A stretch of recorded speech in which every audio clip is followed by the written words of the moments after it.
Barrera, ahí empezamos la entrevista que está grabando.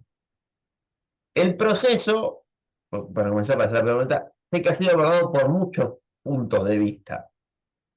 Eh, una en mi caso, desde que abordé el proceso de organización nacional, fue a través de hace unos años del libro de Claudio Uriarte, El Almirante Cero, que en un tono periodístico, con un tono muy mordaz, Uriarte hace como una descripción de lo que era el alto mundo de las Fuerzas Armadas, más que lo que sucede abajo, digamos, lo que muestra es la historia privada de los comandantes, digamos, las roscas internas, los enojos, todo narrado con mucha mordacidad, con mucha, no sé, crueldad, como que los pinta casi como unos imbéciles el libro de Uriarte. Después está el libro de Videla, que es otra cosa, una biografía mucho más clásica, con otro estilo. Y después hay los vínculos que tuvo con el terrorismo de Estado y demás. ¿Cómo surge la idea de hacer un libro que cuente el proceso de organización, creo que es más en términos políticos, y si tiene que ver con lo que han hecho Marina Franco, Paula Canelo, que también buscan otra visión de la dictadura? Cómo surge la idea del libro y si está si tiene algo que ver con esa bala hecha por Canelo y Marina Franco. Bueno, muchas cosas, dice tu pregunta, contiene tu pregunta. La primera es, la que más rápido me surge, es esa referencia a trabajos que vienen del mundo periodístico, por decirlo de algún modo, ¿no? Esto es reconstrucciones tomando ciertos aspectos que tienen que ver con la historia de la última dictadura o las Fuerzas Armadas o ciertos personajes muy resonantes de las Fuerzas Armadas en el periodo que le dieron forma a, digamos, parte de lo que se conoce o lo que se conocía respecto de la última dictadura.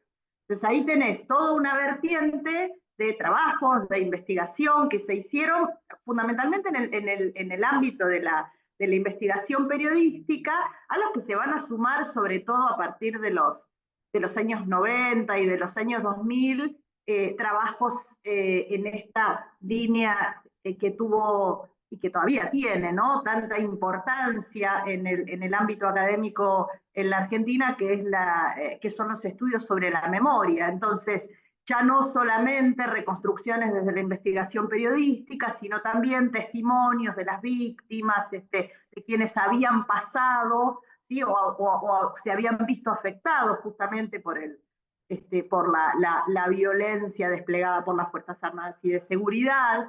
Y tenés toda otra línea de trabajos que tienen que ver con la investigación histórica o con la investigación en el campo académico, ¿no? Porque en realidad los primeros que investigaron sobre la última dictadura militar fueron sociólogos y cientistas políticos, ¿no?, que son ciencias sociales menos reacias a investigar o analizar el presente, si la comparamos con la historia, ¿no? Los historiadores necesitamos así dejar que el tiempo pase un poquito, ¿no? Hay como una reticencia, y eso forma parte de nuestra propia disciplina, a involucrarse en el estudio del presente, a estudiar procesos que no están cerrados.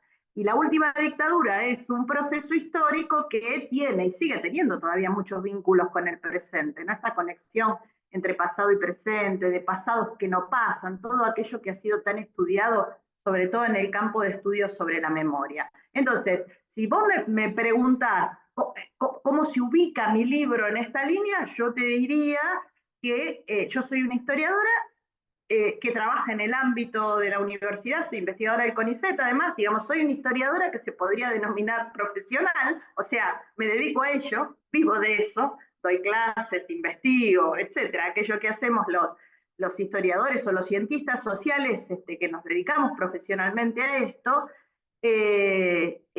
Digo, en el marco de una amplia producción, ¿sí?, académica respecto de la última dictadura, muy nutrida, sobre todo en estos últimos 15 años, digamos, por historiadores, historiadoras ya no única y exclusivamente por cientistas políticos, sociólogos.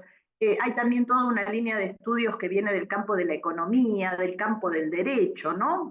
Juristas que han analizado la dictadura, sobre todo aquello que tiene que ver con las violaciones masivas a los derechos humanos. ¿No? Hay como toda una serie de subespacios o de subcampos, ¿sí?, vinculados con el estudio de la dictadura, que digamos, en las que yo me filio, me ubico, ¿sí?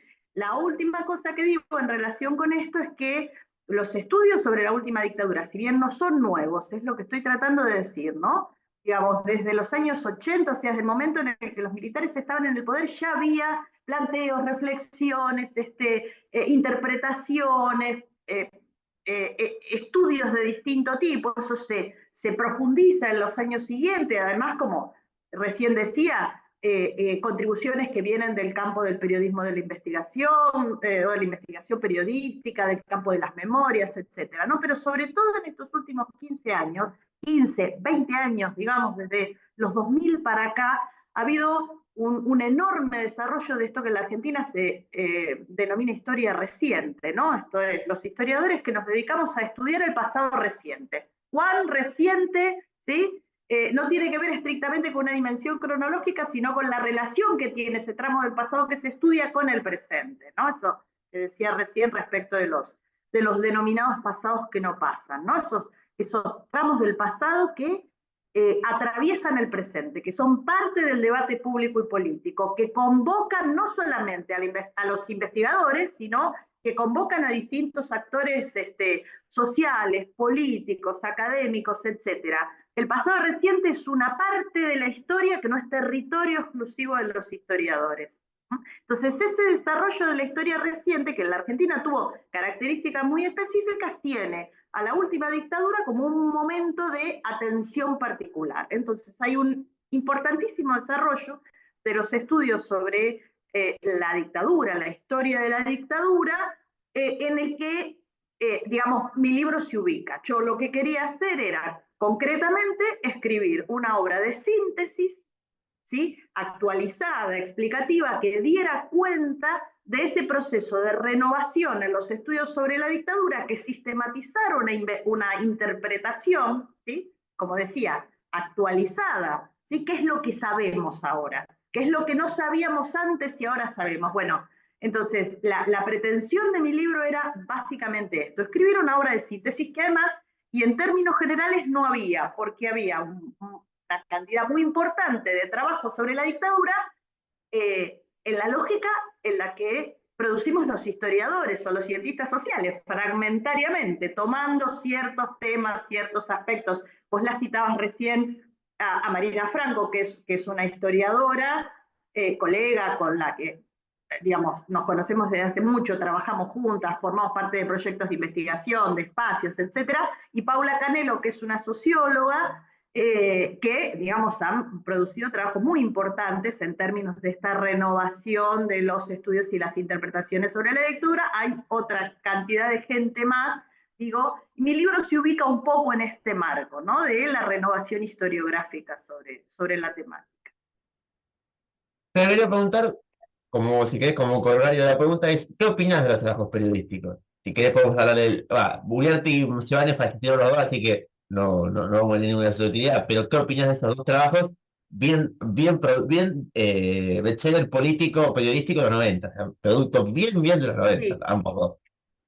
Igual no son los únicos, ¿no? Yo mientras te escuchaba pensaba en textos que han tenido un enorme impacto, además de los que trabajan sobre las Fuerzas Armadas, ¿no?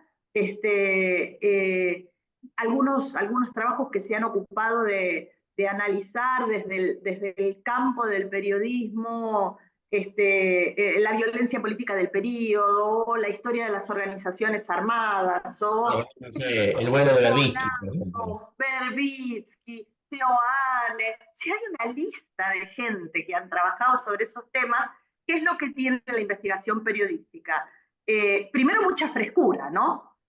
A los periodistas se sabe, nadie los obliga a relevar sus fuentes, o a revelar, mejor dicho, sus fuentes. Entonces, los historiadores tenemos una obsesión que tiene que ver con la disciplina, con nuestra propia disciplina de probar lo que decimos, de fundamentar lo que decimos, ¿sí? Entonces, el situar las fuentes, esto que se llama el aparato erudito, la nota al pie, la referencia a los archivos, no decir algo sin chequear, cruzar, triangular fuentes, etcétera. En el caso del periodismo, esto no existe, ¿sí? O existe limitadamente. No digo que no se chequeen las fuentes, digo que tiene otro carácter, otro rol, ¿sí? La prueba, por decirlo de algún modo, ¿no? En algún momento, Carlo Ginzburg hablaba de la relación entre el juez y el historiador, ¿no? ¿Qué valor tiene la prueba en el caso de la justicia y en el caso de la historia como disciplina?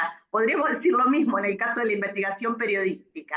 Hay posibilidades, digo, que brinda la investigación periodística, todo se hace más rápido, ¿sí? Todo lleva, digamos, un tiempo, si se quiere, de búsqueda, de identificación, de comprobación documental, etcétera, menor que en el caso de la historia, como disciplina académica, digo. Sin embargo, no los desvalorizo en absoluto, han sido fundamentales en muchos casos para echar luz sobre aspectos bastante poco conocidos. Vos hablabas del caso del libro sobre Macera. Ahora, en estos últimos tiempos, la Armada se ha convertido en un objeto de investigación muy importante para aquellos que trabajan el periodo de la última dictadura, Fuerzas Armadas y demás, ¿no? Hasta ahora como que el núcleo del interés había estado ubicado fundamentalmente en estudiar el ejército, y esto tiene que ver con el papel que el ejército había tenido en el despliegue represivo en los años de la dictadura, pero bueno, cada vez más estudiamos la Armada, estudiamos la Fuerza Aérea, ¿sí? Componiendo un cuadro un poco más, digamos, completo, si se quiere, de la participación de las distintas fuerzas en el despliegue de la represión o de la violencia en el periodo, ¿no? Se puede decir que el libro de Uriarte, por ejemplo, plantea temas que después la historiografía se va a encargar, lo tengo más fresco el libro de Uriarte. Ahora, hay un dato anecdótico que cuenta que sería un García Alfano Macera, que eso no es un dato histórico, pero bueno, es el primero que lo Sí. pone. Bueno, Pagina y Macera y Alfano nunca lo demandó a Uriarte. Uriarte siempre decía, Mira, nunca pagué ninguna citación judicial por mi libro, decía Uriarte. ok. Bueno, ahí tenés esta cosa que hace la investigación periodística, anticipar, ¿sí? Anticipar temas, que es una cosa que aparece, yo lo he visto muchas veces, ¿no? Puedo Digamos, decir una esto específica. aparece citado pero no desarrollado, entonces alguien tira del hilo ese y se pone a investigarlo, ¿no? Sí, sí, y el tema más importante era que en el libro es el que primero habla de los bienes de los desaparecidos, que Macera le regalaba un Rolex o un reloj de oro, y ahí que hay un tipo rico en la ESMA que caía, el premio de buen torturador en un Rolex, y que a Caballo le regalaron un Rolex. Eso está en el libro de Uriarte. Bueno, Eso igual está todo hace yo poquito. estoy obligada a decirte esto.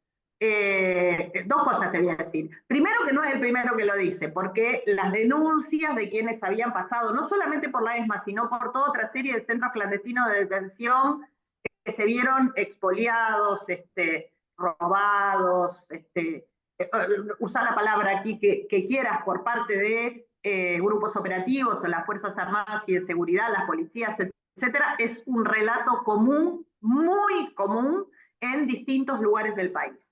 La ESMA efectivamente adquiere unas dimensiones que, bueno, ha sido estudiado justamente en un libro que salió hace un par de años atrás, que compilaron Marina Franco y Claudia Feld sobre la ESMA, en donde analizan, entre otras cuestiones, los beneficios económicos, ¿no? Esta dimensión económica que tuvo el terrorismo de Estado.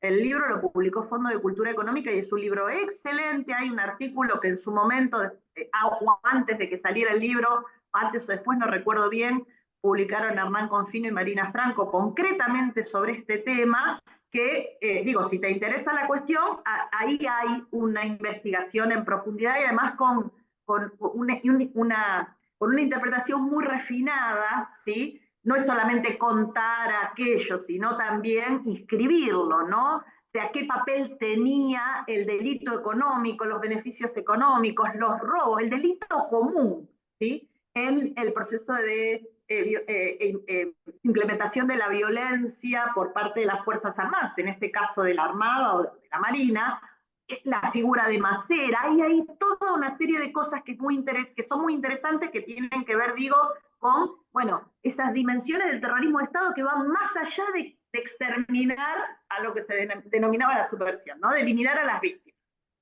¿Qué más había además de todo eso? Y yo creo que ese libro, que se llama, es más, estoy tratando de mirar a ver si lo encuentro, porque tengo la biblioteca ahí y no lo veo, que vale mucho la pena leerlo y que completa, completa en el sentido de que profundiza aquellos planteos que, bueno, vos podrás o has encontrado o se encuentran en esa investigación periodística más temprana, cuando se sabía un poco menos que lo que se sabe ahora y había menos disponibilidad documental, ¿no? Menos evidencia, además, jurídica. Y el libro está contado como anécdota cruel, digamos, como anécdota así, así, como una especie así, para mostrar la calidad humana de los que estaban ahí, digamos. Igual, Exacto, bueno, eso también es otra cosa que es interesante, ¿no? Que es esto de, que por ahí aparece también en los trabajos periodísticos, ¿no? Eso que acabas de decir, la dimensión humana, eso que va más allá de una maquinaria de muerte para situar el rol que tienen ciertos personajes, en este la caso van hombres de a carne y seguir, hueso, ¿no? En una trama que los incluye y en donde tienen una participación muy decisiva, ¿no? Que además es algo muy propio de la historia social, no únicamente del periodismo, ¿no? Sino que lo que hacemos historia social tratamos de restituir esa dimensión humana a la narración histórica, ¿no?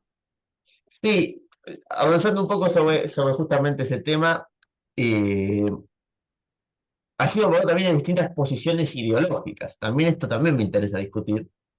Sobre, sobre el siglo XIX está la discusión del revisionismo y la historia liberal. Después han venido Michel Peña, han venido otros historiadores.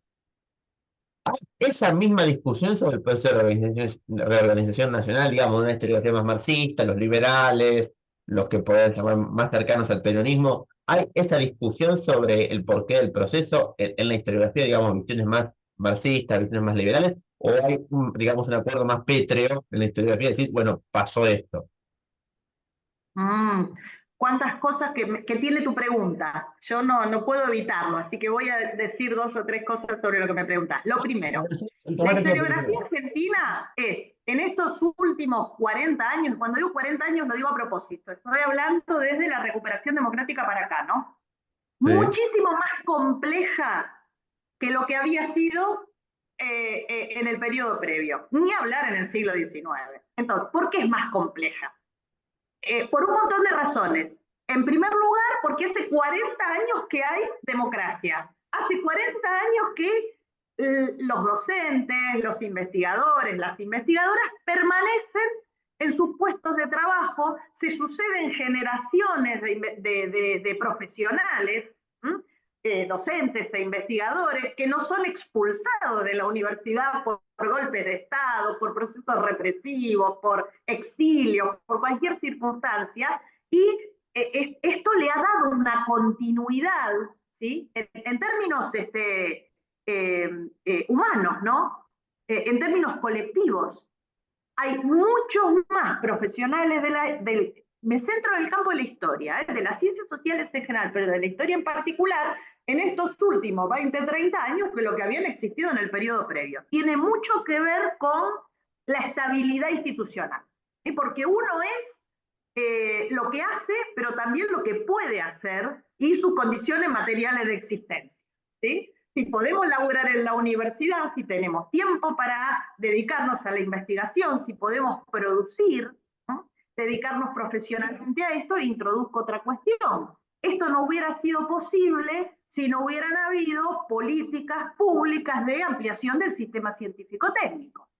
No solamente ingresar en la universidad para dar clases, sino también poder dedicarse a la investigación teniendo una beca doctoral o postdoctoral en el CONICET, ingresando a la carrera de investigador en el CONICET, teniendo financiamiento para proyectos de investigación. Vivimos en la Argentina y esto ha sido muy azaroso en estos últimos 40 años, pero efectivamente también ha, digamos, profundizado esta vertiente que te estoy planteando, ¿no? Somos más y hemos tenido más tiempo para producir. Entonces, estamos hablando de un colectivo de gente amplio, mucho más amplio, en donde hay un montón de gente produciendo y viene habiendo un montón de gente produciendo, ¿sí? Desde vertientes muy diversas. La otra cuestión que te digo, y que me parece también muy importante, que es la circulación de ideas, la circulación de teorías, la circulación de modas historiográficas, la circulación de gente que viene a la Argentina,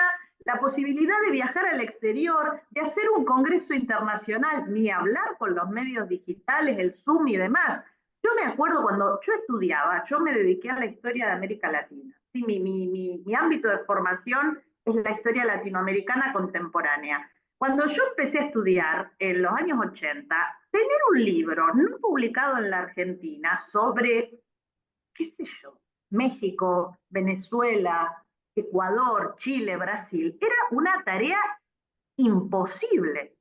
¿Sí? Si no lo encontrabas en una biblioteca de la universidad, que no había, porque veníamos de la dictadura y de todo lo que aquello había significado, lo encontrabas en bibliotecas particulares, esto es, de los profesores con los que te formabas, ¿no? Que a lo mejor tenían en sus bibliotecas y que vos podías acceder a otras historiografías, a otros trabajos, a otras publicaciones.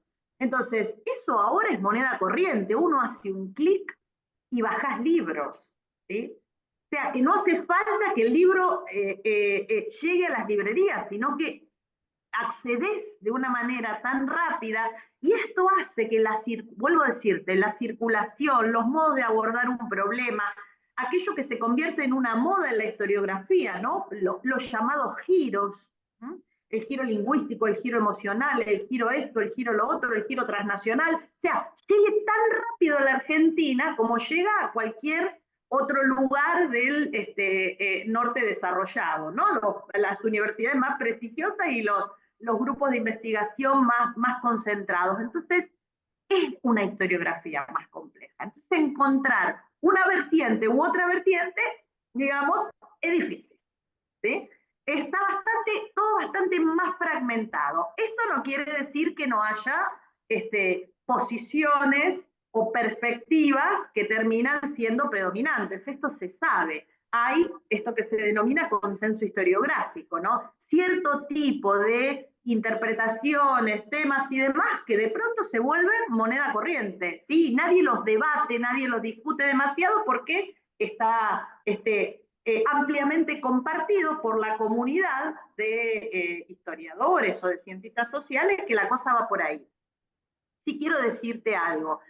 En la Argentina, en el campo de la historia reciente, en términos académicos, yo no estoy hablando del debate político, de qué se discute en los diarios, en los programas políticos, en la calle o en el ámbito político, como digo yo, ¿no? Sino en el ámbito académico, no hay una historiografía claramente, por lo menos en el campo de la historia reciente, marxista, una liberal, una nacionalista, pues no lo hay. Hay, sí, como digo, y esto me parece que tiene mucho que ver con la transformación en nuestra disciplina, ¿sí? La profesionalización de la historia y de los y las historiadoras e historiadores. Esto creo que es así. ¿Dónde están los debates respecto a la dictadura? Más en el ámbito público y político que en el ámbito académico, ¿sí? Se debate bastante, yo digo siempre lo mismo, se debate bastante poco en el ámbito académico y cuando hay un debate, ¿sí? Pega primero en el ámbito público y político y después llega con un poquito más de retraso al ámbito académico. A lo que me refería sobre la historiografía marxista es que, o liberal, digo, las causas y efectos del proceso. No lo vas a... Bueno, a ver, voy por ahí. Te entiendo por dónde va tu pregunta.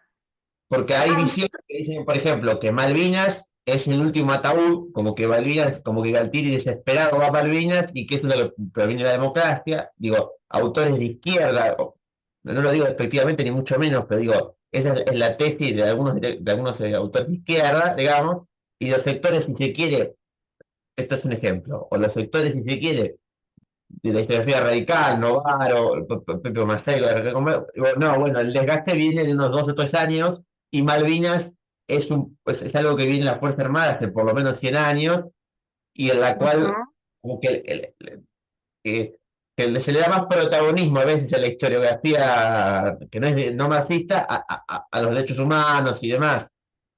Es más Mira, yo triunfalista. no lo veo así, no lo veo así y podría argumentar. varias cosas en ese sentido. Pero voy a un ejemplo más rápido, si vos querés, ¿no? Esta idea de que la dictadura es el resultado de o tiene por objetivo fundamental la aplicación de un plan económico neoliberal.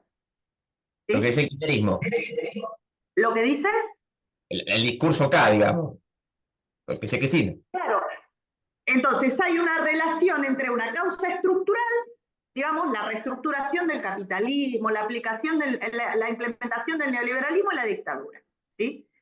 Esta interpretación, que no es una interpretación académica, es una interpretación más en el plano, y no lo estoy diciendo despectivamente, ¿no? Más en el plano político-ideológico, es una interpretación que desde mi punto de vista no es correcta, porque los objetivos de la dictadura, y ahí sí estamos discutiendo interpretaciones, ¿sí? Basadas en hechos y todo lo demás, ¿no? Pero estamos discutiendo interpretaciones. ¿Cuáles fueron los objetivos de la dictadura? Desde mi punto de vista fueron objetivos políticos. Y esto que estoy diciendo yo lo dicen personas que provienen del campo de la izquierda, personas que provienen del campo del peronismo, personas que provienen de perspectivas, como vos dijiste, creo recién, alfonsinistas o vinculadas con, bueno, ideas a lo mejor un poco más liberales. Entonces, no hay, creo yo, una clara vinculación, por lo menos para analizar este tipo de cuestiones, entre tu adscripción ideológica. Yo soy una persona que vengo del campo de la izquierda, siempre me ubiqué allí, y cuando analizo la dictadura, no priorizo los objetivos económicos, sino los objetivos políticos. Entonces, ¿hay una disociación? Sí y no. Para mí, las lógicas estructurales tienen un papel clave y fundamental, pero para explicar el golpe de Estado del 76, yo no lo pongo tanto en términos de dónde pones el peso, ¿no? Porque cualquier historiador más o menos serio sabe que no hay una única causa, que los procesos históricos son multicausales y que la habilidad de el investigador o la investigadora está en tratar de ver, digamos, por dónde se tensa la cuerda, ¿no? Entonces, si vos a mí me preguntás cuál es el objetivo fundamental de las Fuerzas Armadas y los sectores que apoyaban a las Fuerzas Armadas y que dieron el golpe, creo que no es económico, es claramente político. Y en ese marco, claro que sí, hay una preocupación fundamental por reestructurar el modelo económico, por resolver la situación de crisis económica y todo lo demás, pero el objetivo fundamental es político. Entonces, esto a mí me hace más liberal o más alfonsinista, la verdad que no me situaría nunca jamás en ese plano. Por eso te digo, y estoy hablando de mí, ¿no? Haciendo como un planteo personal. Vos citás el caso de Malvinas y sin embargo hay investigadores, qué sé yo, Federico Lorenz, que uno no lo podría ubicar nunca en el campo de la socialdemocracia o el liberalismo o el alfonsinismo, que piensa Malvinas en una perspectiva de largo plazo. No únicamente como un manotazo de ahogado de la dictadura en el último momento para intentar resolver una crisis, sino que trata de explicar por qué el problema de Malvinas es un problema que tiene que ser pensado en una dimensión temporal, ¿sí? Mucho más extensa y con una espesura social, ideológica y política más contundente que el manotazo de ahogado de Galtieri en 1982. ¿Entiende lo que estoy diciendo? Entonces, yo creo personalmente, a lo mejor le estoy errando, pero creo que no hay con toda claridad, por lo menos si pensamos en la dictadura, digamos, una preferencia por elegir una u otra interpretación dependiendo de qué adscripción político-ideológica tenga alguno. Pero sí te quiero decir algo, no tanto sobre la dictadura, pero sí hay un elemento que me parece que ahí sí medio divide aguas, que es la evaluación que se hace de la violencia política. El papel que tiene la violencia política para explicar el golpe. Porque uno puede encontrar toda una serie de interpretaciones, y acá también son diversas, de quienes sostienen que el golpe de Estado es el resultado de un proceso de acumulación de violencia política por derecha, por izquierda, las organizaciones armadas, luego las Fuerzas Armadas respondiendo a eso, que lo encontrás tanto en la versión de las Fuerzas Armadas y los apologistas del golpe de Estado, como en sectores que, sin serlo en absoluto, cuestionan con dureza la violencia política implementada por las organizaciones armadas antes del golpe. ¿Se entiende lo que estoy diciendo? Entonces acá el problema no es la dictadura, el problema es la violencia. La explicación de la violencia política o el papel que la violencia política tiene en el golpe de Estado. Entonces, me parece que se vuelve todo un poquito más complejo, ¿sí?, que explicar el golpe, ¿sí? Acá el problema entonces es, creo yo, explicar la violencia. Mirá lo que te digo. Vos sabés que cuando se conmemoró el último 24 de marzo, el gobierno de Milei puso al aire un video, un pequeño video, ¿sí?, Una preocupación. condensaba la perspectiva de Joffre, de Tata Joffre, y el problema ahí no era la dictadura, el problema era la violencia política previa al golpe. Entonces, si hay un nudo, creo yo, ¿no?, de debate, de discusión, de problemático para explicar el pasado reciente, no es la dictadura, la que en general, excepto aquellos sectores más reaccionarios y reivindicadores de las Fuerzas Armadas, ¿no?, negadores o relativizadores de las violaciones a los derechos humanos. En general, lo que hay respecto a la dictadura es una condena. Me parece social y política muy amplia, pero no la misma evaluación respecto del papel de la violencia política y los actores de la violencia política. Digo violencia política en términos amplios, ¿no? ¿Se entiende lo que te digo? Sí, sí, sí, sin duda. El aspecto económico del terrorismo de Estado, y después la continuación, nos quedan 5 minutos, te hago la última pregunta.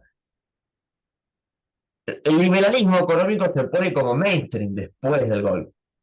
Y son los economistas del establishment lo que empieza a tener un protagonismo gigantesco después de la dictadura. ¿El alfonsinismo es una continuación en términos económicos del gobierno de la dictadura? ¿O es las clases dominantes tienen más rupturas y continuidades que las que parecen entre la dictadura y el menemismo? Bueno, ahí hay un tema enorme. Te digo dos o tres cositas en relación con esto. Primero, que la dictadura no tiene una única política económica, que me parece que también era uno de los objetivos del libro, ¿no?, de mi libro, era mirar ese periodo, o sea, mirar esos 7 años que duró la dictadura en profundidad, saliéndose de esa tentación que tenemos todo el tiempo de, digamos, de tirar el hilo hasta acá, ¿sí? O sea, uno puede encontrar en la dictadura las raíces del neoliberalismo actual o las raíces del neoliberalismo durante el menemismo, y sí, probablemente sí, si lo miramos en términos estructurales. Pero si lo miramos en términos del despliegue de las políticas económicas, lo que se ve es que las políticas económicas de la dictadura fueron erráticas, ¿sí?, que es claramente un plan económico inspirado en el liberalismo. Sin embargo, hasta los propios liberales los cuestionaban a Martínez de Oz, empezando por Alzogaray, que se la pasaba diciendo que era intervencionista. Entonces uno dice, pero ¿cómo Martínez de Oz era intervencionista? ¿Cómo funciona esto, no?, en las lógicas doctrinarias, digamos, del liberalismo. Entonces, el plan económico de la dictadura fue un plan económico con idas y venidas, con triunfos y fracasos, con políticas claras, ¿sí?, en términos del liberalismo clásico, y también con algunos chispazos neoliberales. No fue un plan económico neoliberal como el que estaban poniendo en marcha la dictadura de Pinochet, más o menos para la misma época, que ese sí fue un experimento neoliberal claro, ¿sí? Acá no había eso, era bastante más heterodoxo. Pero, por otro lado, vos me preguntás si hubo continuidades. Y sí, en términos generales hubo continuidades. Sin embargo, no hay que olvidarse que la dictadura del 76-83 termina naufragando en una crisis económica brutal, ¿sí? Entonces, ahí hay otros elementos, ¿no? Porque uno tiene que pensar las políticas económicas también en esta lógica, ¿sí? Cuando se aplican en contextos de bonanza económica y en contextos de crisis, pero también en contextos de dictaduras y de democracias, ¿no? Entonces, hay continuidades con el periodo alfonsinista, y sí los hay, claro que los hay. Hay continuidades con el menemismo, y claro que los hay, ¿sí? Claro. Sin embargo, periodo histórico, o en términos de políticas económicas, tienen que ser analizados en su especificidad. Es como si vos me decís ahora, ¿hay continuidades con el proyecto económico Milei Caputo? Y sí, los hay, pero esto es otra cosa, ¿o no? Sí. Restituirle la historicidad, digo, porque yo soy historiadora, no soy analista política, no estoy en un programa de televisión hablando de políticas económicas y tirando datos y haciendo nexos y continuidades con procesos históricos previos, porque las podríamos encontrar, claro que los podemos encontrar. Si conocemos esos procesos, claro que le podemos encontrar los nexos, ¿no? Bueno, nada, no es una respuesta concluyente la mía, ¿no? Sino en cualquier caso, las continuidades son visibles, pero claro que sí, que las rupturas también, ¿no? Y habría que ver qué es lo que predomina. Desde mi punto de vista son más claras, no son tan claras las continuidades como se plantea, hay más elementos de ruptura que de continuidad, pero bueno, es una hipótesis a verificar, ¿no? Bueno, y con eso ahí